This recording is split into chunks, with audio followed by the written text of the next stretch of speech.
People. We have to go. Let's get it. Okay, guys. So, if you don't know me, my name is Jonathan, and I have a corporate job. Okay, we're shaky. Whoa, Titan. My name is Jonathan. I have a corporate job, and this is a series of me understanding when I look back on this why I took this corporate job. No, actually, I love it. I really love this corporate job. I really do. But I feel like when you're in a corporate job, you really, or any job, you don't love it 100%. But the goal is to try to get 80-20. This is a nice little hotel. Okay, what's going on? Right here, they're having like what is this, Amazon? Can you see it? Yeah, you can see it. It's like little Amazon things right there. Cannot breathe. To put on too much cologne. Cannot breathe. Yeah, this is what a little series for me. While I'm in my youth and just experiencing doing corporate in your youth. And so this is just like what I'm learning. So like this week, what I learned was that two big events happened this week. My agency had like a talk back. They had like basically like other executives have three three executives had a talk back during lunch. It was one person that was in like the digital department, so they kind of represent a lot of like their clients are like digital influencers. The other person does a lot, basically represents all of the like athletes and talent and gets them like commercials and sponsorship deals.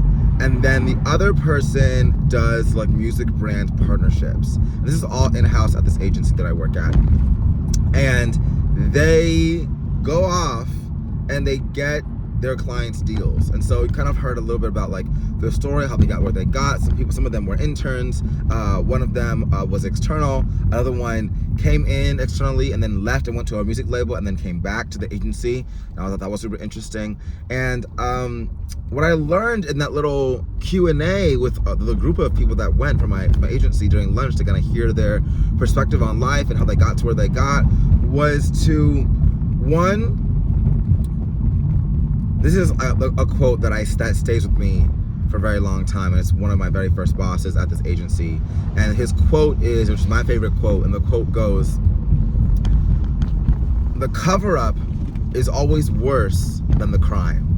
And I love that quote because there's so many things that you do as an assistant or as a manager or executive that you make like a cardinal sin when in your workplace. Like, I don't know, something as small as like, misspelling someone else's name in an email, in a pitch email, right? Or not attaching, go ahead, sir.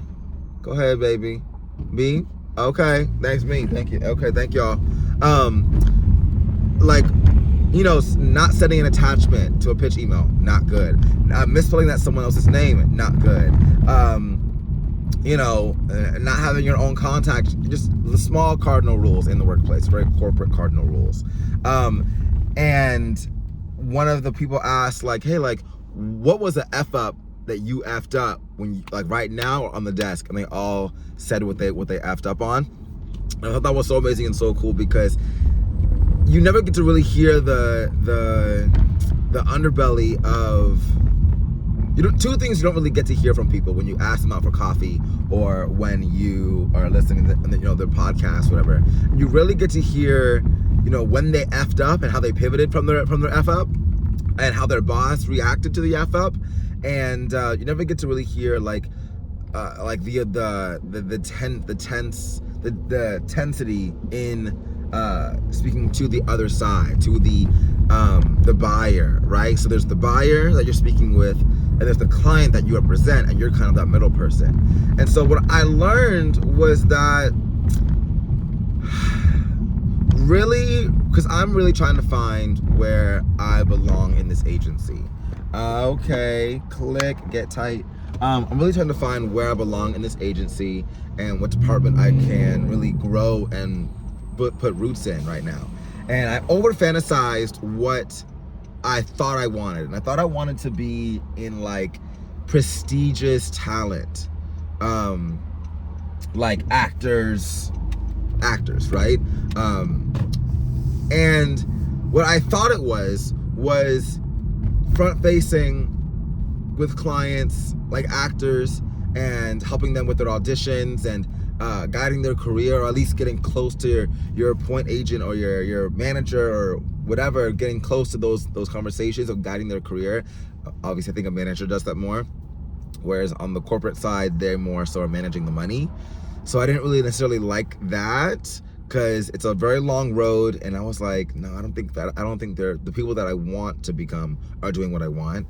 And so now I was taking this luncheon, and there's like a digital person, a music partnerships person, and a commercials person. Commercials is fun, but I don't necessarily, the buyers are not necessarily the traditional people that I'm used to speaking with, which is like cast and directors, producers, directors. The buyers are ad agencies, right? And they represent, or they have the agency that represents like the brands like T-Mobile or Verizon or Dunkin' Donuts or Whole Foods or whatever. And they're looking for talent to be in their commercials, right? That's basically what that is. Or it could be like a brand looking for like an endorsement deal, right? Which is interesting and makes a lot of money, very lucrative, but I think I could get tired just like,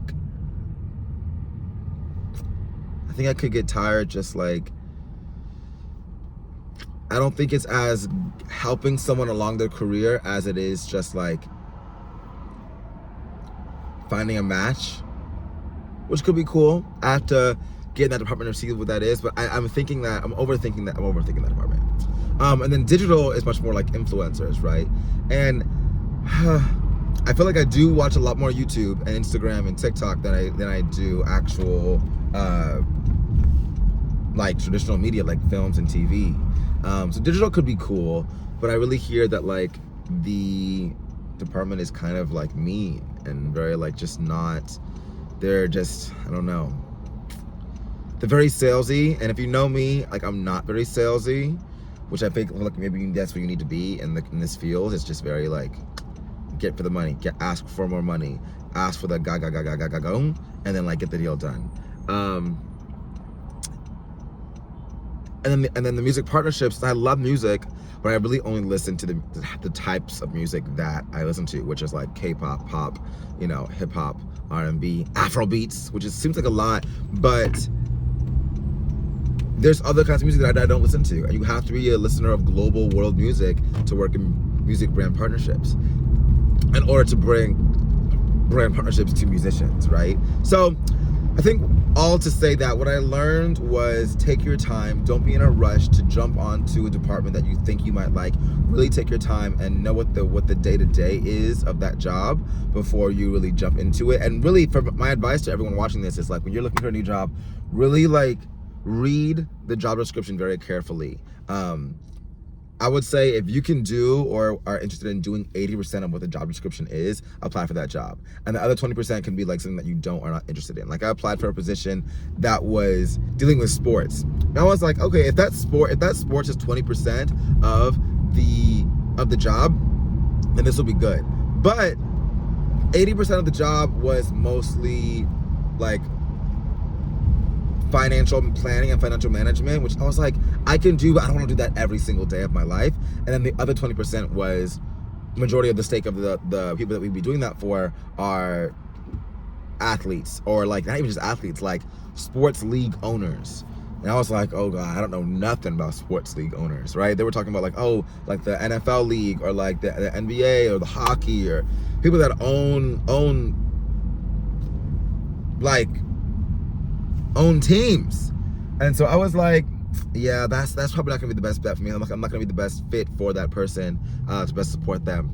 So what I'm learning is I still don't know which department I'm really trying to sink my teeth into. I do want to stay at the agency that I'm in, but I want to be more strategic. I want to be more focused, and I'm enjoying the process. So enjoy the process of learning. Don't jump onto a job that you go into the job if you're going to learn, but again, like 80-20 will save you. You might not love it 100% of the time. If you like 80% of the work, the other 20 you can deal with. I feel like it's like marriage, even though I'm not married. If you're married, let me know if that rule makes sense. Okay, thanks guys. This is my corporate talk, corporate diaries.